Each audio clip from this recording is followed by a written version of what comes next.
Good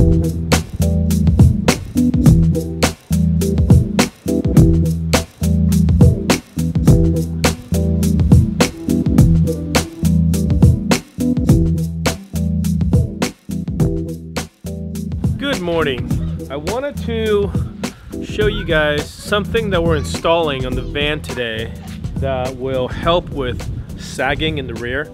We've got our van, let me show you, mostly built out, and a lot of our stuff is now in it.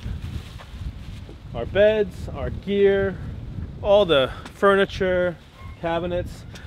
It's gonna maybe get a little bit heavier than this once we have more of our stuff packed in. There's really not that much space to pack it, so it won't get too much heavier, but this is also adding on top of our weight. All 5 of us will go in there. What I've noticed is that the rear is starting to sag a little bit. Instead of installing airbags and helper springs like I've done in the past, I've decided to try something new. This right here is what's called a Sumo Spring. This is made by a company in Carpinteria, California.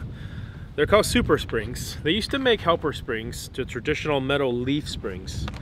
This is sort of an alternative to airbags, except these are not airbags. This is a polyurethane material that has essentially thousands of little air bubbles within it that can never leak.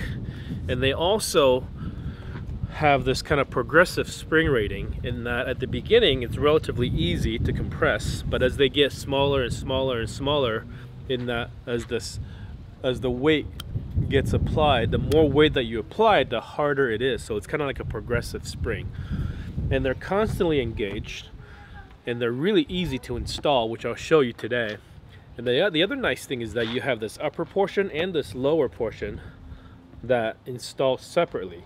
One above this will go right up where the existing bump stop is for the vehicle, and this goes down on the axle where this can provide unlimited flex if you're going off-road and the axle needs to kind of move up and down, whereas a traditional airbag would have separated and leaked.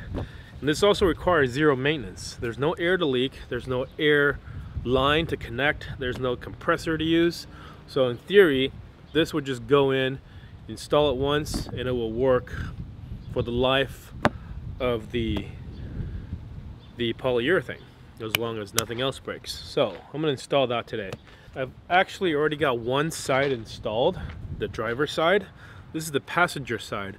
And what I noticed when I installed the driver's side is that I'm only getting about maybe a 1/4 inch of lift compared to the factory height in the rear.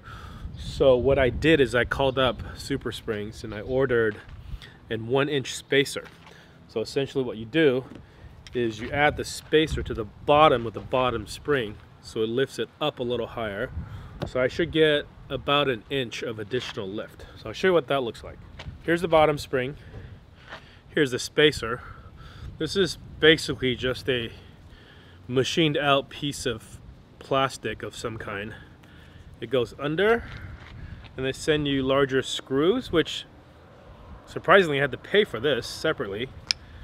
That goes in through the spacer and it screws in to the bottom, giving it additional lift. So first thing you got to do is jack the car up in the back, one side at a time. I've already done the driver's side, so this is the passenger side. Refer to your owner's manual as to where the jack point is. This is the factory bottle jack. So learn how to use the bottle jack, then you can set this up properly. Because it's 4-wheel drive, and I got to get this pretty high because I'm using the 1-inch spacer, I got to put all these blocks of wood down here. This is just scrap wood that I happen to have. I had to cut a whole piece of 2x4, 8-foot 2x4 to 6 pieces so I can get it up high enough. So I'm gonna get this thing up. It's optional to take the tire off. It is not necessary because you can just get at everything you need from underneath. The jack point right here is right in front of the rear shock, just inside of the leaf springs. There's a picture of it in your owner's manual if you need to see where that is. So I'm under the car, jacking the car up, but I'm also careful to not be in the way of anything in case the jack fails, because I can still fit in here when the jack is not supporting the vehicle. I've got a jack stand ready in the back to slide under the hitch as soon as this is up high enough. So Marlene's back there getting ready to slide that sucker in once I get this thing in position.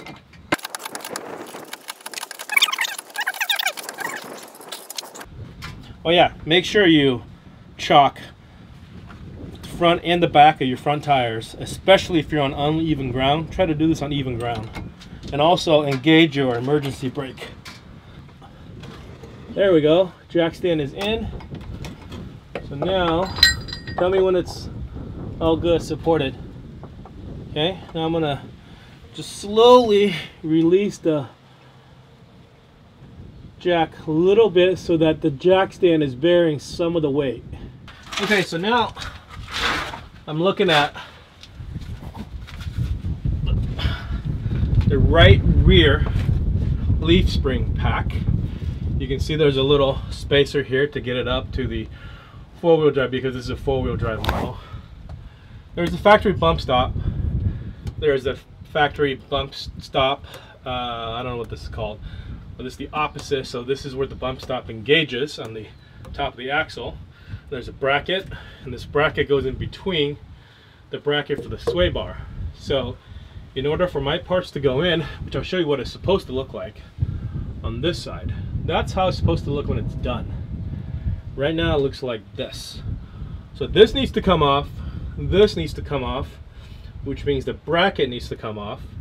In order for the bracket to come off, these two Torx head screws or bolts will need to come off.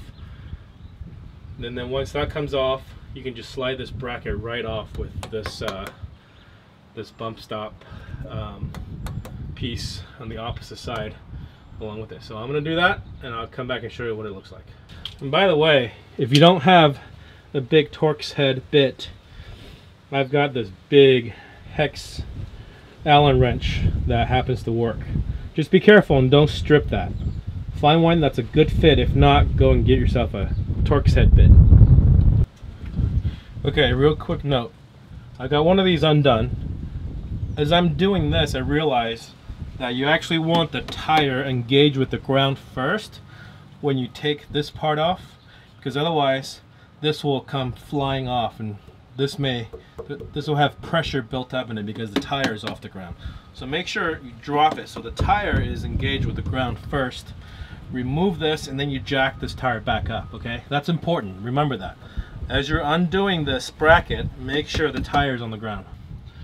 Now this has been removed, and I bolted this anti-sway bar bracket back on. Now I just got to remove this factory bump stop, and that's really easy to do. You just kind of push on it and it pops out. Just like that. And these parts, these three things, hang on to it in case you ever want to revert this, but you're not going to need this once you got this side looking like that side. So the next thing we're going to do is mount the upper bracket, the lower bracket, the spacer, and the lower spring. Okay, this is the upper bracket. And the way this goes on, the spacer goes in between, and there is this top part that slides in to the slot where the factory bump stop goes. And then, so these two screws with a little Loctite on it will fasten it down from the underside, locking it into place. So I'll show you. This plate slides into this slot right there. I'll put a little Loctite on this bolt, getting it ready to put in place. So with this screw in place, the spacer in place, slide this up into position. It's much easier if you do it from underneath. then you can actually see where the holes need to line up, whether or not your spacer's lined up. Okay, first screw's in. The second bolt, I should say, goes in. Okay, and that's the upper bracket. Now we'll work on the lower bracket. Okay, now the lower bracket consists of this main bracket, this smaller angle, which comes kind of pre-assembled. I don't think you need to disassemble it, but if you want to take it apart and put some Loctite in there, you can. I'm going to leave it. And you have these longer bolts that go through with this underside that clamps this lower bracket and this around the lower or the rear axle housing. And then to that, this lower spacer first. Spacer, the screw for the spacer, and then this attaches to that, and this is the lower spring. I'm going to go under there and put this on. And of course, Loctite in all the bolts.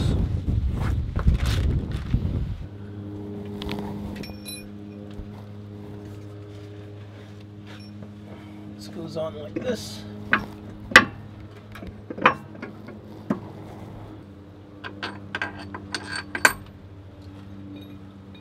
This is actually a locking nut. I'm going to throw a little Loctite in there anyways. What you want to do with this bracket that goes around the axle housing is do the front and the back sort of at equal increments so you don't over tighten one side. So because this one is right next to the exhaust, you want to install this with the heat shield. There, like that. There's a little trick to it. Get the bottom bracket in place, have the bottom loose, tilt it forward, or actually I guess backwards towards the back of the van, put the upper one on, and then rotate it in.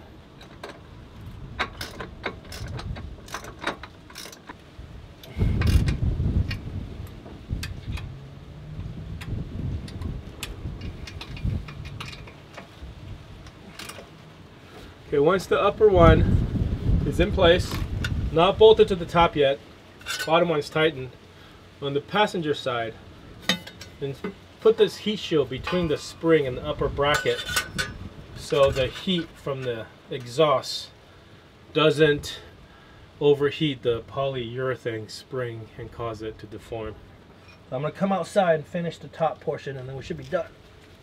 Loctite. Bolt in, find the position,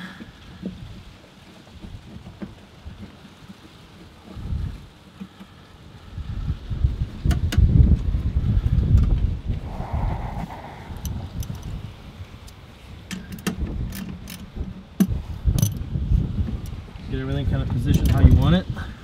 Heat shield, spring, bolt, hand tight, and then bolt down. Get it down.